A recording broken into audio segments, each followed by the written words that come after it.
It's Paul Marsh, and I am delighted to say that I have been joined by mental health expert Noel McDermott. Noel, always a pleasure to talk to you. Thank you very much for joining me. Ditto, mate. I really like our chats. Really helpful. Now, listen, Noel, I had a chat with our breakfast presenter this morning, and we had absolutely no idea that it was International Men's Health Week. Why is this? Well, yeah, the reasons are obvious, aren't they? So blokes don't know anything about their health. No, no idea. We'd not. Not even that there's international awareness days for it. It's International Men classic, Don't Know isn't What it? They're Doing Day. Absolute classic, isn't it? There you go. An awareness to try and raise awareness of health, and who's not aware of it? The very guys that it's designed to. Now, do you know what? I was thinking about this last night because Yeah. obviously, male depression is a serious thing, and the unfortunate thing is, like we were just saying, with us men, we're all blooming typical in the fact that we don't know about it until it's too late. And I was trying to think about this last night, and I went on a mental health podcast at the start of the year, and Yeah. I said it surprises me to get an invite because I think of myself as somebody who has very strong mental health, but it does affect me every once in a while. And I was trying to think about why and when and how. And do you know what I thought? And I came up with the fact that I think that sometimes when things are going very well, whether it's professionally, personally, whatever it is, things are going very well. And then all of a sudden, as is life and things happen, something goes against you and, maybe the rug is taken out from under your feet. I don't deal with that very well. Hmm. I think what it is that we have this sort of, and it may be a gender issue as well. We have this strange concept of what mental health and mental illness looks like. So if I say this to you, if you get hit by a truck, you're not going to be surprised that you need an ambulance to take Yeah. you to the right? Yeah. It's just you're not going to get up and go, no, it's all right, I'll self-heal. I'll fuse my bones and diagnose myself. Go away, I can get on with it. But we do that with mental illness. Do you know what I mean? It's Yeah. like, why don't we get it? That we don't. Why don't we understand that it's an illness that needs treatments, for which treatments exist? That it needs people who diagnose it for us, can tell us about it. And I guess that my feeling is because we have a sense that it comes from inside us, as opposed to it's something that's external to us. Now, that's an old myth about mental illness. We call it the chemical soup theory of the brain. And that's just been disposed of these days. It is not an internal thing. Our mental health and wellness is very much connected to the external environment that we're in. We need to think about it in exactly the same way that we think about our physical health. We all know if we're a slouch on the couch, where that leads. Hmm. Got it. Okay. It's exactly the same with what we call mental fitness. We need to be looking at what we do on a daily basis, the conditions that are surround us that allow us, A, to maintain mental fitness, but also B, be in touch with people with an understanding of things and services that when we get hit by the truck, there are services there to pick us up. I think the other thing, of course, with all men, I say all men, that's not true at all. With some men, we're fixers, and this is the argument, isn't it, between man and woman? And my wife is exactly the same. And if a man is presented with a problem, he likes to fix it, Yeah. whereas women always say, especially my wife, always says, sometimes we don't want you to fix the problem, we just want you to listen. And I mean, you talk about getting hit by the truck. I mean, your bones are literally the perfect example of what you do is you put a cast on, your bone heals, and then it's fine. Yeah. Mental health isn't like that. There is no, right, we'll go and talk to this person for an hour, and then after that, you're going to be absolutely fine. Yeah. There is no quick fix solution. It is an ongoing thing to improve your mental health every single day. Well, I think that's why we need to think about it in terms of general health and well-being. So there's fitness and then there's treatment.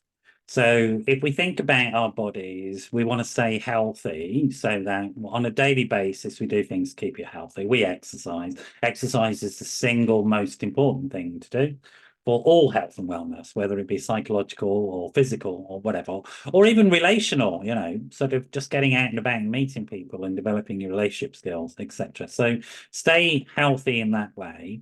But also if something happens, and think about something like physiotherapy is maybe a better image to have. So like I have at times, like most people who've done any sort of gym work, had problems with my ligaments becoming inflamed because I over exercise or I get an injury or something like that. I go and see a physio, and what do? They give me a series of exercises that I do over a period of time, which heals the injury.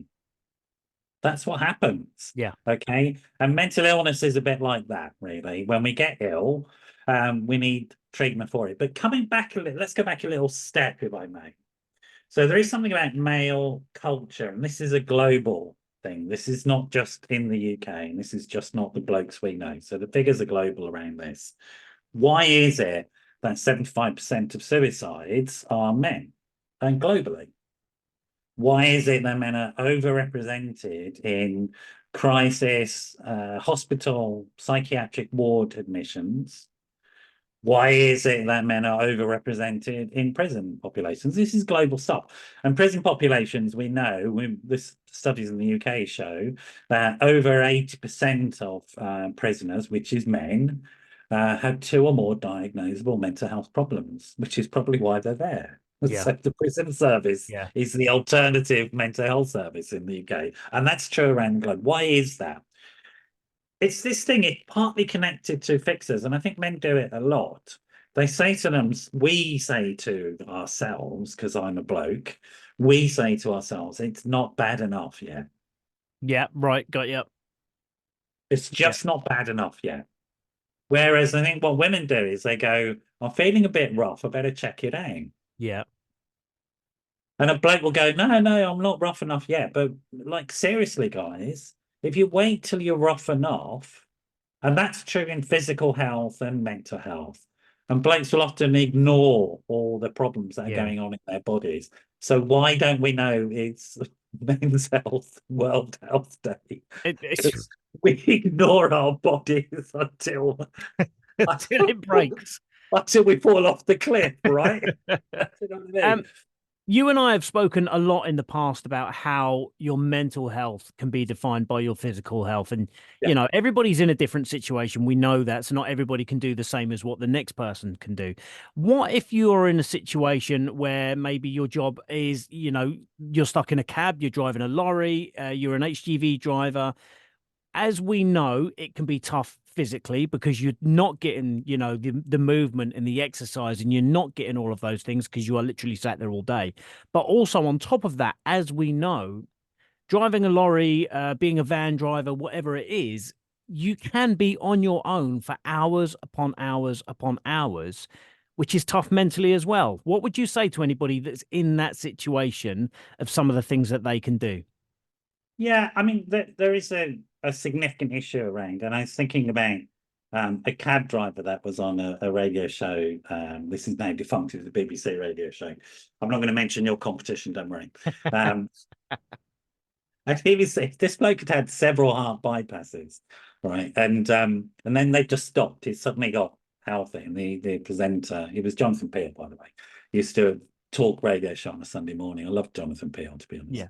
And he said to bloke, well, what happened? He said, well, um, one day, this is after his third heart bypass or something ridiculous.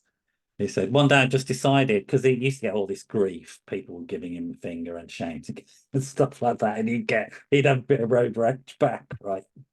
Do you know what I mean? He said, one day I decided rather than see it as challenges and insults and curses, I decided that people giving me a round of applause. Genius. Absolute genius. Love it. Love He, it. he never had a heart bypass afterwards. I Yeah. think like, right, what's the serious point I'm making?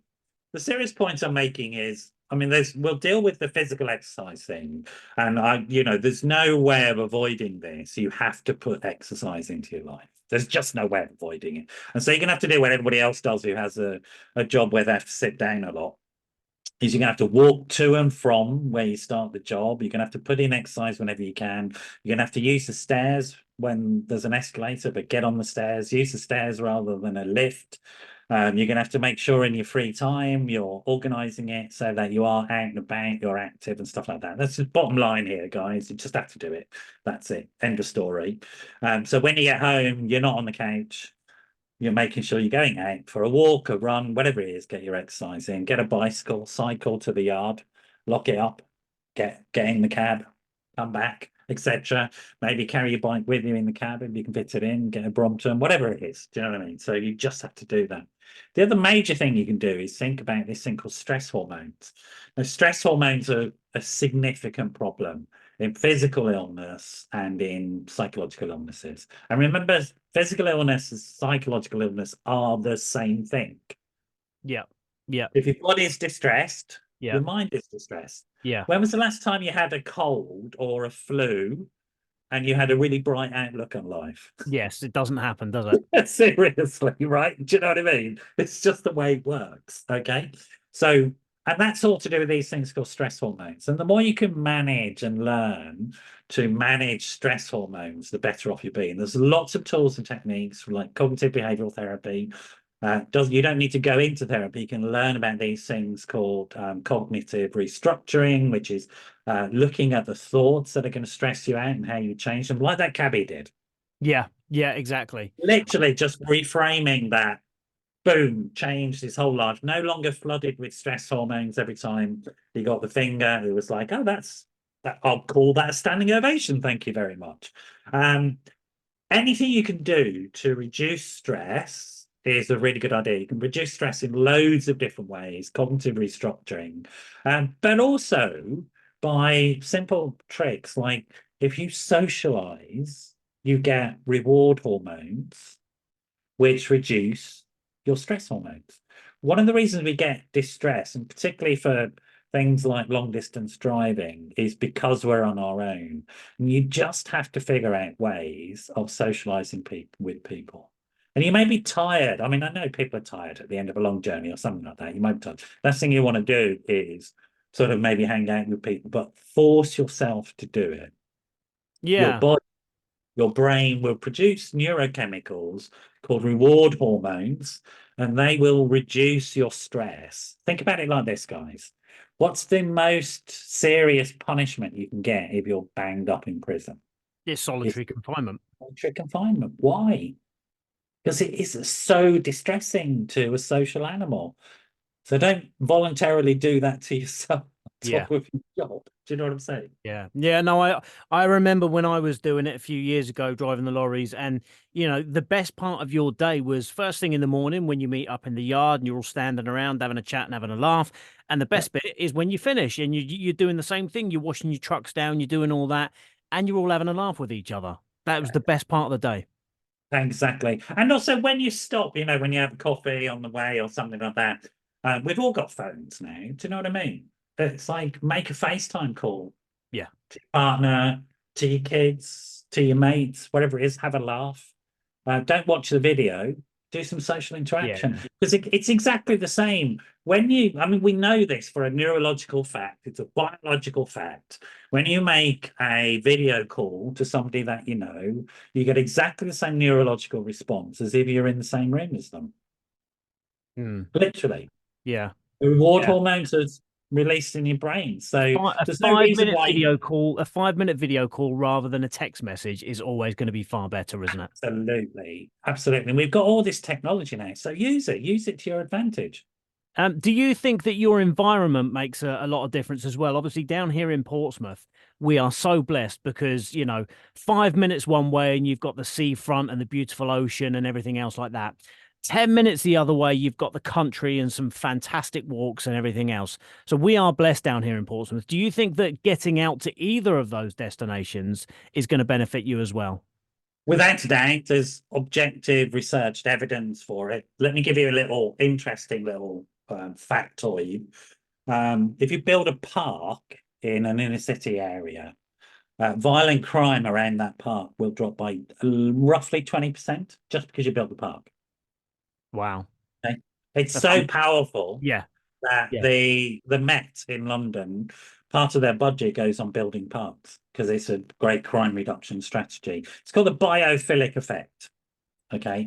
And the biophilic effect is so strong. There's research in Canada, right, that says you will get that effect, the change in your brain hormones, the brain chemistry, the body chemistry. You will get that effect if you notice a tree while you're standing at the bus stop. Oh, really? Wow. That's amazing. I But mean, when you think about it, if you drive through London or any other major city, yeah, um, and there is a park on a sunny day, it's always packed. Why is it always packed? Because that's where people want to be. exactly. But it's also, it goes right into urban design now. There's a thing called biophilic design, which is a form of architecture, which is looking at trying to make buildings look a bit more like natural shapes.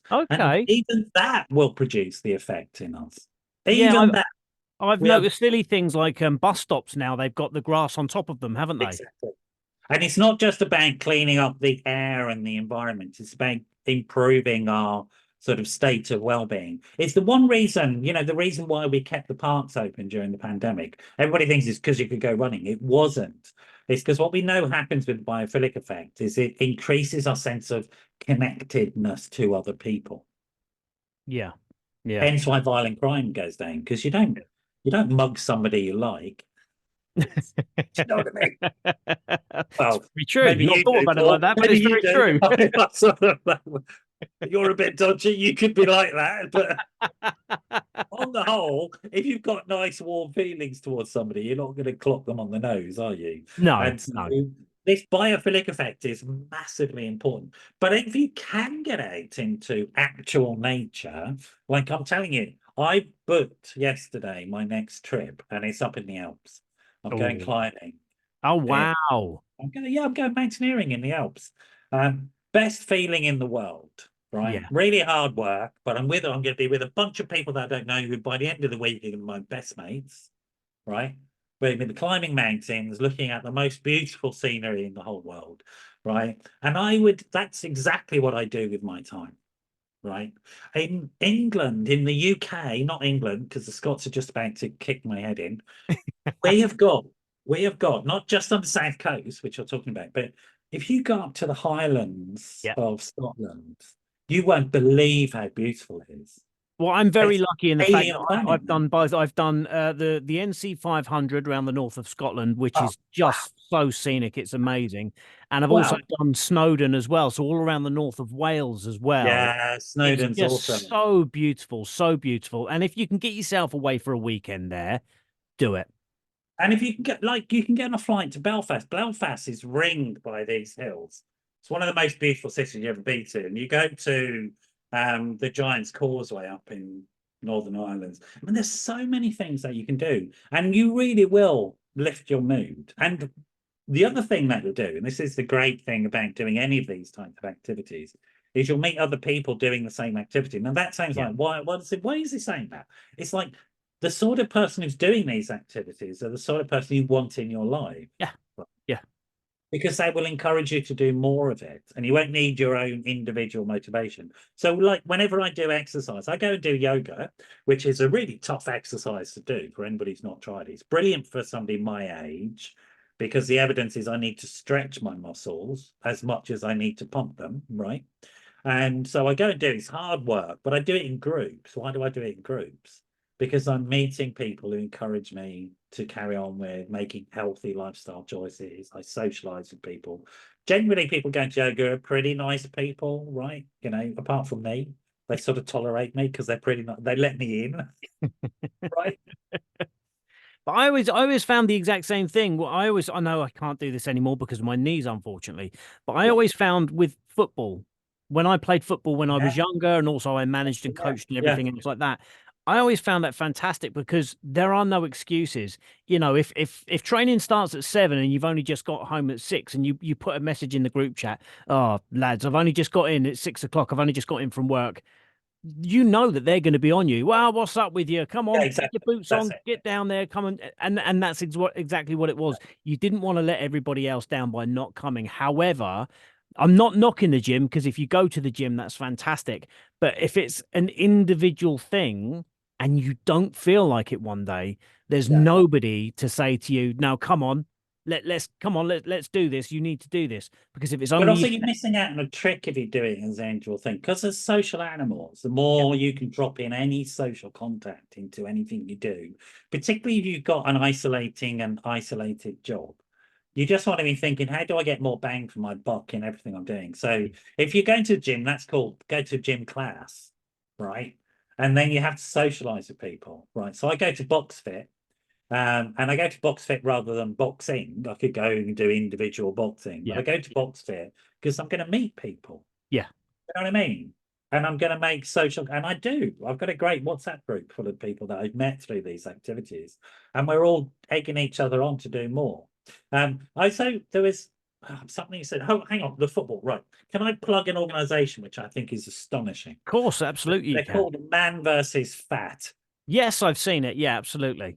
They're astonishing. So the backstory of this group, if you want to lose weight, guys, go and get hold of Man versus Fat. And it's because of their do football, stuff like that.